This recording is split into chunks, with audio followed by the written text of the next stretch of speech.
அஸ்ஸலாமு அலைக்கும் பிள்ளைகள். இப்போ அதே கேள்வியில் நாம் மூணாவது வினாவின் மூணாவது பகுதி நிலற்றப்பட்டுள்ள பகுதியின் சுற்றளவை காணட்டாம். இப்போ நாம் எக்ஸின் பெருமானம் கண்டமா இல்லையா?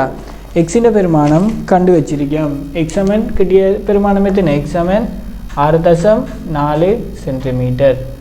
இப்போ இதை வச்சு தான் நாம் என்ன செய்ய போகிறோம்? இந்த பொருளின் சுற்றளவை காண போகிறோம். இந்த உருவின் நிலற்றப்பட்ட பகுதியின் சுற்றளவு கேட்டிருக்காங்க.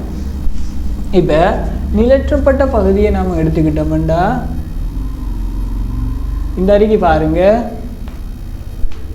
இதில் எத்தனை எக்ஸ் காணப்பாது? எக்ஸ் வேல்யூ எத்தனை என்று கண்டுபிடிங்க.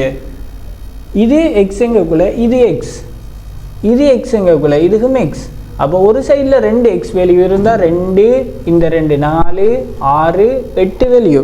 அதாவது இங்கே பிளாக் மார்க்கரால் மார்க் பண்ணி காட்டுறோம் பாருங்கள். இது ஒரு எக்ஸ், இது ஒரு எக்ஸ், இது ஒரு எக்ஸ், இது ஒரு எக்ஸ், இது ஒரு எக்ஸ், இது ஒரு எக்ஸ், இது உண்டு, 8.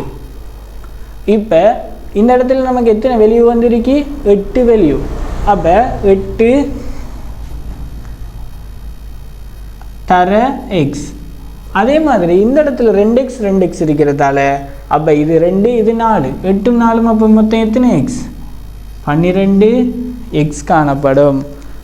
12 எக்ஸும் இப்போ இந்த இடத்துல 12x சக என்ன அடுத்த பெருமானம் 6 மாறும்.